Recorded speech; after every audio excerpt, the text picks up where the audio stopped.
Assalamualaikum warahmatullahi wabarakatuh. Perkenalkan nama saya Anissa Tria Atifa dengan NIM 1922310055. Di sini saya akan mempresentasikan terkait laporan praktikum survei konsumsi pangan metode Wigith Food Record atau WFR.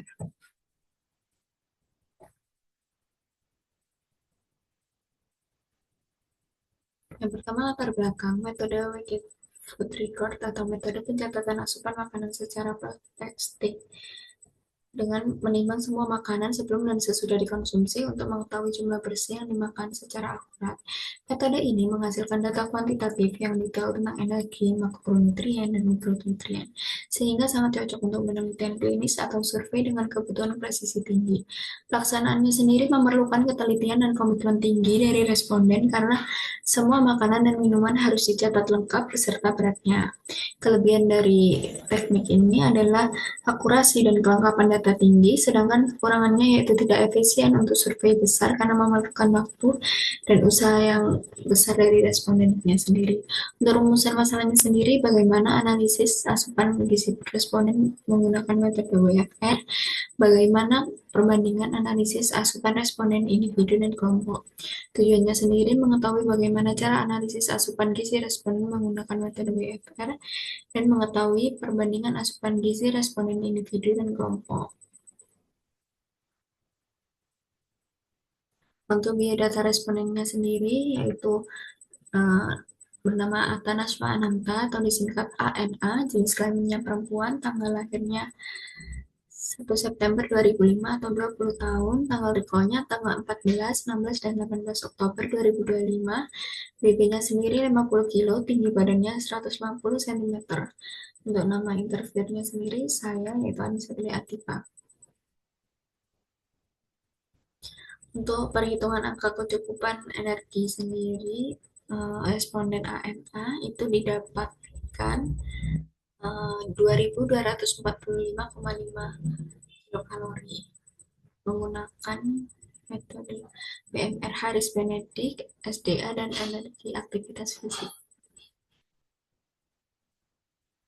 Untuk contoh form dan perhitungan WFR-nya sendiri seperti ini.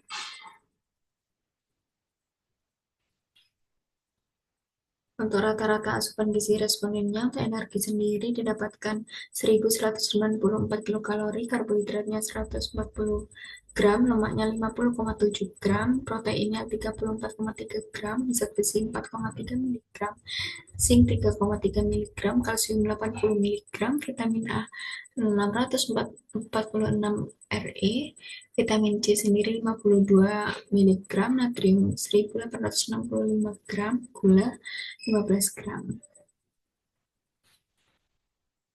Untuk analisis asupan gizi respondennya, untuk energi sendiri yaitu di angka 53%, yaitu tergolong defisit berat karena di bawah 70%.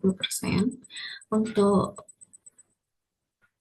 makronutriennya sendiri untuk seluruhnya belum memenuhi karena karbohidrat hanya berada pada angka 25% yang seharusnya 50-60%. Untuk proteinnya sendiri hanya 6% yang seharusnya 15 hingga 20%. Untuk lemaknya hanya 20%, yaitu yang seharusnya itu 20% sampai 25%.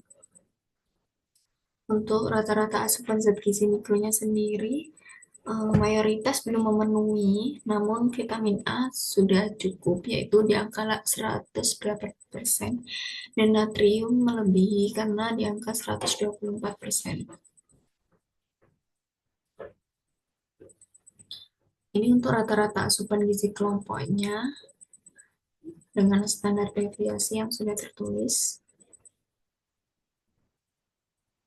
Untuk analisisnya sendiri yaitu untuk energi yang dibandingkan dengan AKG tergolong defisit berat karena cuma di angka 52%. Untuk karbohidratnya belum memenuhi karena hanya berada di angka 28%. yang seharusnya 50-60%. Untuk protein sendiri hanya di angka 8% yang seharusnya 15 hingga 20%. Untuk lemak sendiri hanya 19% yang seharusnya 20 hingga 25%. Untuk mikronutriennya sendiri, hmm, mayoritas juga belum memenuhi, hanya beberapa zat gizi seperti vitamin A itu melebihi karena berada pada 421%. Untuk vitamin C dan natrium sudah berada sesuai dengan rekomendasi, yaitu untuk vitamin C 93% dan untuk natrium 103%.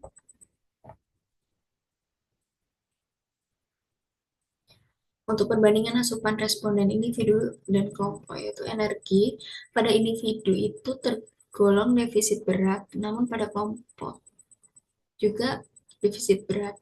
Karbohidrat, protein, lemak, zat besi, zinc, kalsium juga sama, yaitu belum memenuhi. Untuk vitamin A sendiri, individunya udah tergolong cukup, namun kelompoknya asupannya melebihi. Untuk vitamin C sama-sama belum memenuhi, dan untuk natrium sama-sama melebihi.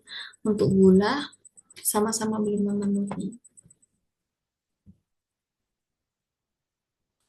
Baik, untuk kesimpulannya sendiri, berdasarkan analisis asupan gizi dengan metode WFR, diketahui bahwa baik individu, yaitu ANA, maupun kelompok memiliki rata-rata asupan energi dan zat gizi makro yang belum memenuhi AKG usia 19 hingga 29 tahun dengan kategori defisit berat. Asupan karbohidrat, protein, lemak masih di bawah kebutuhan minimal, sementara pada zat gizi mikro, zat besi, zinc, dan kalsium tergolong rendah. Sebaliknya, vitamin A dan natrium melebihi kebutuhan harian, serta vitamin C dan gula belum mencapai rekomendasi. Pola konsumsi ini menunjukkan ketidakseimbangan gizi dengan kecenderungan defisit pada zat gizi esensial dan kelebihan pada beberapa zat tertentu. Oleh karena itu, diperlukan perbaikan pola makan yang menekankan peningkatan kecukupan energi, variasi sumber pangan, dan keseimbangan kualitas gizi. Untuk beberapa lampirannya, sekian dari saya ucapkan terima kasih.